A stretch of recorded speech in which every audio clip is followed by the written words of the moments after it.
Kehamilan merupakan anugerah yang didambakan setiap ibu. Tapi tidak semua ibu cukup siap untuk menghadapi kehamilan karena banyaknya perubahan yang akan dialami. Untuk itulah setiap ibu hamil hendaknya dibekali dengan buku KIA sebagai catatan dan panduan ibu selama hamil, melahirkan, nifas, perawatan bayi dan anak sampai umur 5 tahun.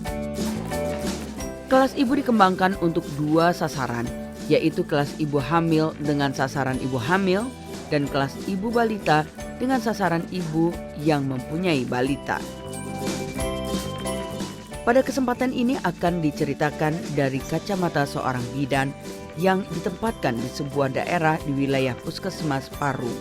Di sini, ia mengembangkan dan memfasilitasi pelaksanaan kelas ibu hamil.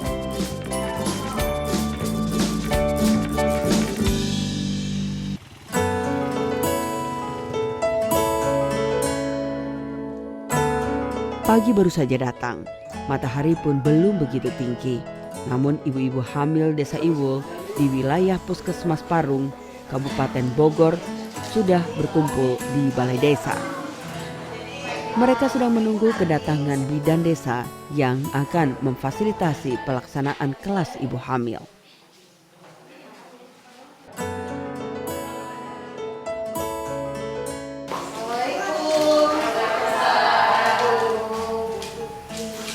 Bidan desa ini bernama Rusniarti, tetapi warga Desa Iwul biasa menyapanya dengan panggilan Bu Rus. Nama saya Rusniarti, umur saya sudah 42 tahun. Saya bertugas di Desa Iwul, itu merupakan bagian dari Desa Binaan Puskesmas Parung. Kemudian saya bekerja sudah dari tahun 92 sampai sekarang. Jadi kurang lebih 22 tahun. Yang kedua ya. Nah, coba bagaimana pengalaman ibu-ibu nih kemarin waktu hampir separuh hidup Bu Rus digunakan untuk mengabdi, mencurahkan cinta dan kasih serta membagi ilmu demi kesehatan para ibu dan bayi di Desa Iwul. Kali ini Bu Rus sedang melaksanakan salah satu tugasnya sebagai fasilitator kelas ibu hamil. Kelas ibu hamil ini merupakan sarana belajar kelompok bagi ibu hamil dalam bentuk tatap muka. Kelas ibu hamil bertujuan untuk meningkatkan pengetahuan dan keterampilan ibu-ibu mengenai kehamilan, persalinan, perawatan nifas, dan perawatan bayi baru lahir dengan menggunakan buku KIA. Buku KIA atau Kesehatan Ibu dan Anak merupakan salah satu media yang digunakan dalam kelas ibu hamil. Penggunaan buku KIA diharapkan dapat meningkatkan pengetahuan ibu dan keluarganya mengenai kesehatan ibu dan anak. Penyebarluasan penggunaan buku KIA dilakukan melalui puskesmas, rumah sakit, kegiatan posyandu, dan lain-lainnya. Buku KIA dipakai sebagai alat pemantau kesehatan ibu dan anak, serta media pendidikan dan penyuluhan kesehatan ibu dan anak, khususnya bagi ibu hamil. Cek pertama kehamilan, di posyandu kita dapat buku KIA. Dari tekanan darahnya, kemudian berat badan ibunya, dan nanti kan pasti kan berkembang terus janin kan. Nah itu ada catatan gitu, jadi itu berguna banget buat kita. Setelah mengikuti kelas ibu hamil ini, saya merasakan banyak manfaatnya. Saya jadi mengetahui ternyata buku KIA ini banyak manfaatnya, yaitu sebagai salah satu sumber informasi bagi saya dalam menjalani kehamilan, persalinan, masa nifas, dan perawatan bayi sampai dengan balita. Buku KIA ini mempunyai manfaat yang sangat besar sebagai salah satu sumber informasi bagi ibu dalam menjalani kehamilan, persalinan, nifas, dan perawatan bayi hingga balita, termasuk pelayanan keluarga berencana, imunisasi, gizi, dan tumbuh kembang anak. Pelaksanaan kelas ibu hamil dapat dilakukan di mana saja, mulai dari rumah warga, posyandu, puskesmas, rumah sakit, bahkan balai desa. Semua tergantung kesepakatan antara ibu hamil dan fasilitatornya. Dulu sebelum ada kelas ibu hamil, para ibu hanya bisa mendapatkan informasi dari konsultasi perorangan atau melalui penyuluhan satu arah dengan jumlah peserta yang cukup banyak. Kegiatan semacam ini pun memiliki beberapa kelemahan.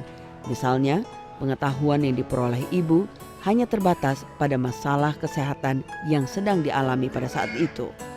Pelaksanaan penyuluhan pun tidak terjadwal dan tidak berkesinambungan. Selain itu, materi yang disampaikan bisa saja menjadi kurang efektif karena jumlah peserta yang terlalu banyak. Untuk itulah, pemerintah pusat melalui Kementerian Kesehatan menggalakkan pengembangan pelaksanaan kelas ibu, yaitu kelas ibu hamil khusus untuk ibu yang masih hamil dan kelas ibu balita khusus untuk ibu yang mempunyai balita. Tujuannya adalah agar penyuluhan yang diberikan menjadi lebih terarah dan mudah dipahami oleh ibu hamil atau ibu balita serta keluarganya. Cara belajar orang dewasa itu kan bukan harus diajarin, tapi mungkin ada ibu ada masalah dari salah satu audiennya atau dari salah satu ibu hamil. Kemudian kita lempar lagi ke ibu hamil yang lain, mungkin ada pengalamannya atau ada informasi-informasi yang mereka tahu. Nah, akhirnya terjadi sharing antara mereka sendiri. Biasanya lebih mengena dan itu udah berjalan. Ada beberapa penelitian yang memperlihatkan bahwa penggunaan atau pemakaian buku KIA bagi para ibu hamil itu masih rendah. Oleh karena itu, Kementerian Kesehatan melahirkan atau mencanangkan program kelas ibu hamil. Diharapkan nanti melalui kelas ibu hamil tersebut, ibu-ibu itu akan mendapatkan informasi, kemudian mengubah perilakunya, sehingga dia mempunyai kesadaran pentingnya kesehatan, khususnya pada saat hamil, persiapan persalinan, pada waktu perawatan mesin nifas, termasuk juga pelayanan terhadap atau perawatan terhadap bayi baru lahirnya. Pelaksanaan kelas ibu hamil dilakukan dengan metode pembelajaran orang dewasa, di mana bidan berfungsi sebagai fasilitator bukan sebagai penyuluh. Kelompok belajar ibu hamil ini dianjurkan diikuti oleh calon ibu sejak awal kehamilan. Tetapi untuk pelaksanaan senam ibu hamil baru dapat dilakukan oleh ibu dengan usia kehamilan 20 minggu ke atas. Jumlah peserta dalam satu kelas ibu hamil dibatasi hingga 10 orang. Hal ini dimaksudkan agar pemberian materi dan pertukaran informasi antar ibu hamil lebih efektif dan efisien. Kelas ibu hamil ini pun wajib diikuti oleh para suami calon ayah dari bayi yang dikandung para ibu atau keluarga sebagai salah satu pengambil keputusan mengenai kesehatan ibu. Dalam pengembangan pelaksanaan kelas ibu hamil, maka diperlukan juga adanya dukungan dari masyarakat.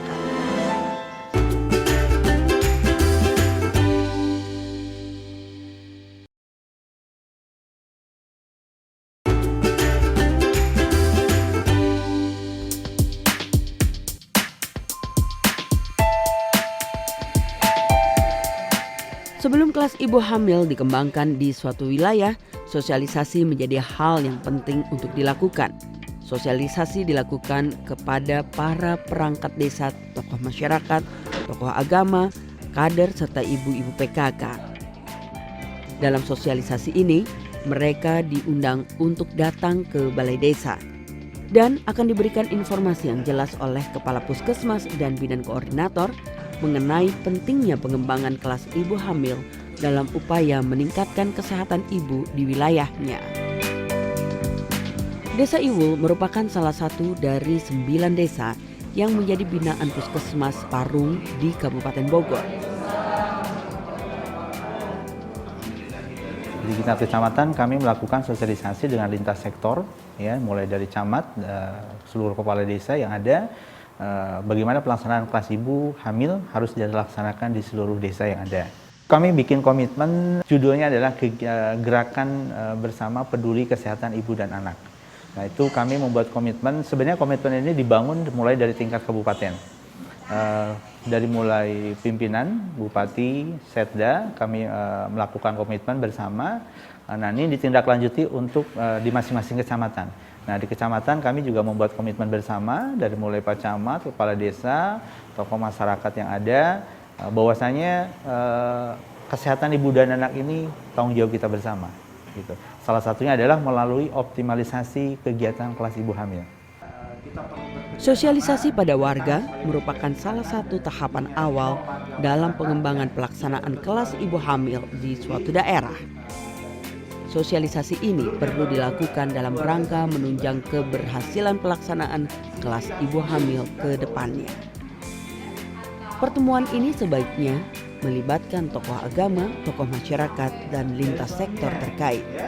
Melalui merekalah kelas ibu hamil dapat dikembangkan dan berjalan sesuai dengan yang diharapkan. Dalam mendukung pelaksanaan kelas ibu hamil ini, telah disediakan dana BOK atau biaya operasional kesehatan puskesmas yang dapat digunakan untuk biaya transportasi petugas ke lokasi pelaksanaan.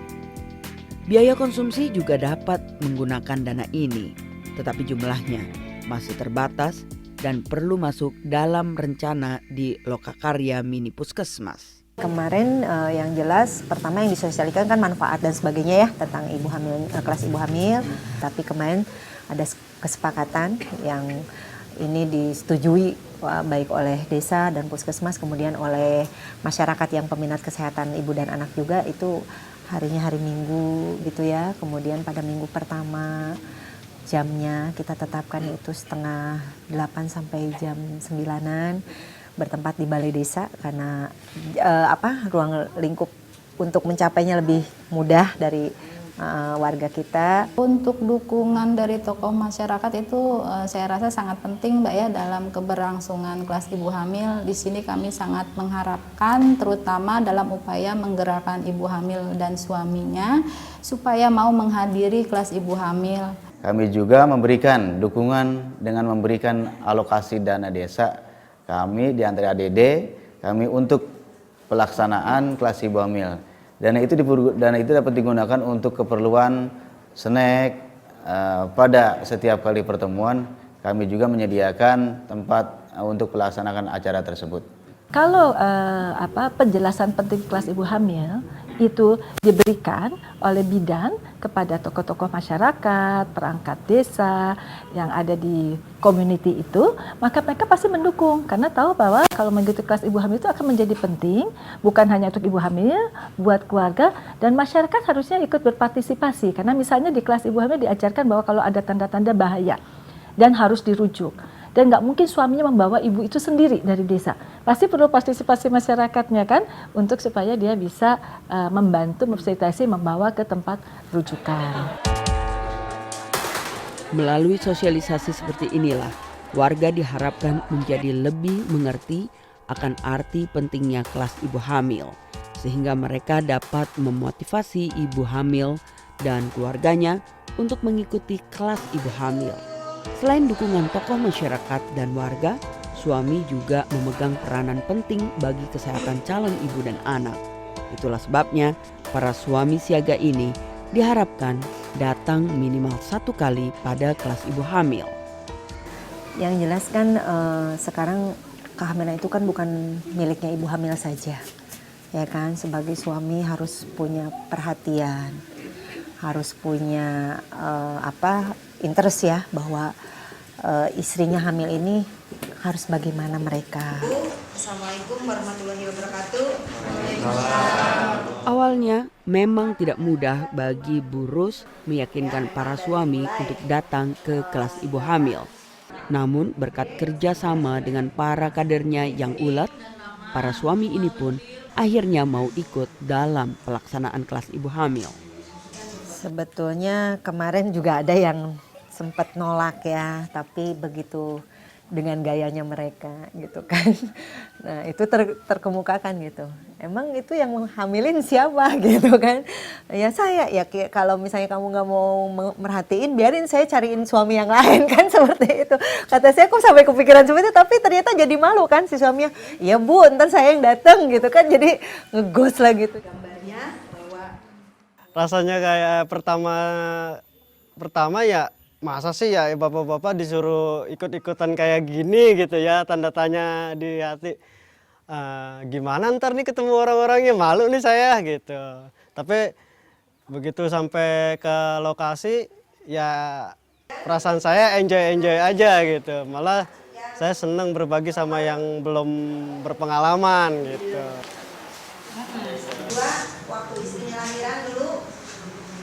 Kalau saya emang semua ada kegiatan kayak gitu, jadi banyak pengetahuan juga.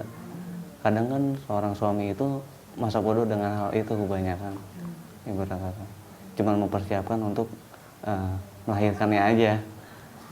Untuk dari awal itu dia nggak tahu prosesnya seperti apa, kayak gitu.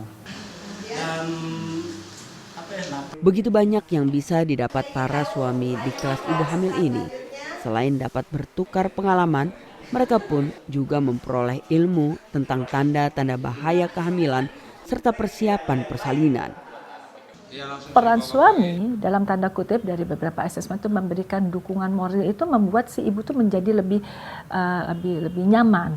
Kalau ibunya lebih nyaman itu bagus loh efeknya secara psikis, emosional terhadap bayinya juga, karena dia merasa dia tidak sendiri menanggung kehamilannya. Itu yang penting sebenarnya.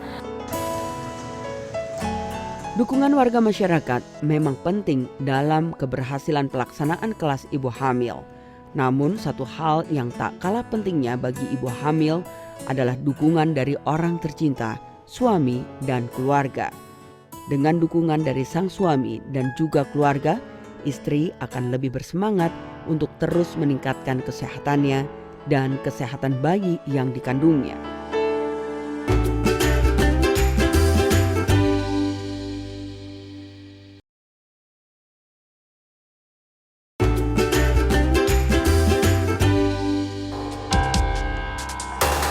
Kelas ibu hamil dilakukan sebanyak minimal 4 kali pertemuan selama masa kehamilan dengan waktu pelaksanaan sesuai hasil kesepakatan fasilitator dengan peserta. Pada setiap pertemuannya, kegiatan ini dilakukan dalam waktu kurang lebih 120 menit dan biasanya pada setiap akhir sesi pertemuan dilakukan senam hamil. Sedangkan kegiatan lainnya seperti senam hamil bukan materi utama tetapi merupakan tambahan. Diadakan untuk senam hamil itu sangat berguna banget. Untuk apa ya? Untuk menguatkan otot-otot ini ya, perut, terutama untuk janin gitu kan. Terus menguatkan, terus kita melatih pernapasan. Nanti kan pasti kalau melahirkan harus kuatkan ibunya gitu. Jadi itu melatih itu untuk senam. Jadi sangat berguna banget buat ibu hamil gitu. Makanya saya selalu ikut untuk ada senam hamil. Sudah beberapa kali saya ikut. Narasumber dalam kelas ibu hamil ini adalah tenaga kesehatan lain di puskesmas yang mempunyai keahlian tertentu yang dapat meningkatkan kesehatan ibu dan bayi. Keberadaannya memang tidak mutlak, namun bila diperlukan, fasilitator dapat meminta kehadiran narasumber itu. Memang sebetulnya sebagai bidan desa kita harus menguasai semua skup tentang kesehatan ya, khususnya yang berhubungan dengan ibu hamil dan bayi. Tapi mungkin ada beberapa banyak informasi yang kayaknya kalau saya yang menyampaikan gitu, mungkin ibu-ibu udah terlalu sering, tadi seperti kata Bu Kader juga. Nah, undang sebagai narasumber sebetulnya jatuhnya termasuk fasilitator ya, sehingga ibu dari pihak puskesmas, bisa dari gizi, bisa dari promkes, bisa dari KIA atau dari yang penyakit lainnya, itu kita ajak ke sini, kita undang mereka yang menyampaikan informasi-informasi yang sesuai program mereka pegang. Sedangkan fasilitator adalah bidan atau petugas kesehatan yang memfasilitasi pelaksanaan kelas ibu hamil, diharapkan telah mendapatkan pelatihan kelas ibu hamil, baik melalui pelatihan maupun melalui on the job training. Dalam upaya pengembangan kelas ibu hamil, dalam meningkatkan cakupan pelayanannya juga, untuk tenaga kesehatan kami melakukan OJT ya, on the job training, di mana bidan yang sudah dilatih sebagai fasilitator memberikan keterampilan dan pengetahuannya pada bidan-bidan lain yang belum, sehingga teman-teman bidan desa terutama itu bisa mampu melaksanakan kegiatan kelas ibu hamil ini sesuai dengan jenis juklak yang ada, tentunya dengan pegangannya pada acuan buku KIA. Bidan supaya bisa memfasilitasi sebuah kelas ibu hamil dan baik itu harus melalui pelatihan fasilitator. Nah, pelatihan fasilitator itu kita bikin berjenjang. Oleh pusat melatih provinsi, provinsi nanti bisa melatih kabupaten, kabupaten bisa melakukan puskesmas. Jadi itu seperti TOT. Kelas ibu hamil dapat dilaksanakan oleh pemerintah, swasta, LSM, dan masyarakat selama memenuhi persyaratan penyelenggaraannya. Idealnya kelas ibu hamil memiliki kelengkapan sarana dan prasarana, antara lain buku KIA, lembar balik kelas ibu hamil, buku pedoman pelaksanaan kelas ibu hamil, buku pegangan fasilitator, tikar atau matras, CD senam hamil, alat tulis, serta ruang pelaksanaan yang memadai. Namun bila tidak ada ruangan khusus, tempat pelaksanaan bisa dilaksanakan sesuai kesepakatan antara peserta dan fasilitator. Kelas ibu, khususnya kelas ibu hamil, merupakan salah satu cara untuk menurunkan angka kematian ibu dan bayi karena mempunyai manfaat baik bagi petugas maupun bagi ibu hamil dan keluarganya. Sekarang yang saya rasakan terjadi perubahan pola perilaku ya, yang tadinya mungkin masih lahir pengennya di rumah, sekarang udah mulai datang ke rumah bidan atau ke puskesmas ya. Nah, jadi memang ada, karena ada informasi di buku itu, di buku KIA dan di lembar balik di kelas ibu itu tersampaikan. Kalau manfaatnya sih sangat baik ya, karena satu sama lain sama-sama mengisi waktu atau saling pendapat lah. Ya, saling ngasih pendapat kalau menurut saya. Alhamdulillah bagus. Ya biar maju, biar lebih paham ibu-ibunya, yang ibu-ibu rumah tangga yang baru-baru. Biar juga nggak ada lahiran susah gitu, ada kematian. Kan kalau melahirkan kadang-kadang ada kematian apa gitu ya. Biar lebih sehat. Biar bisa menjaga kehamilan terus lahirkan lancar. Maksudnya pemerintah, government selalu menginisiatif sesuatu yang ingin bisa dirasakan implementation-nya di end user. End user-nya itu ibu-ibu, keluarga ibu-ibu, suami ibu-ibu. Nah, masyarakat surrounded-nya itu harusnya mendukung itu. Kan kita ingin menonton kematian ibu. Kematian ibu nggak bisa tanggung jawab orang kesehatan. Harus tanggung jawab seluruh bagian dari community di lingkungan itu menjadi bagian. Manfaat bagi ibu hamil dan keluarganya adalah sebagai sarana untuk mendapatkan teman dan bertanya, supaya memperoleh informasi penting mengenai kehamilan bersalin, nifas, dan perawatan bayi, serta membantu ibu hamil dalam menjalani kehamilannya, menghadapi persalinan dan nifas dengan aman, nyaman, sehat, dan selamat.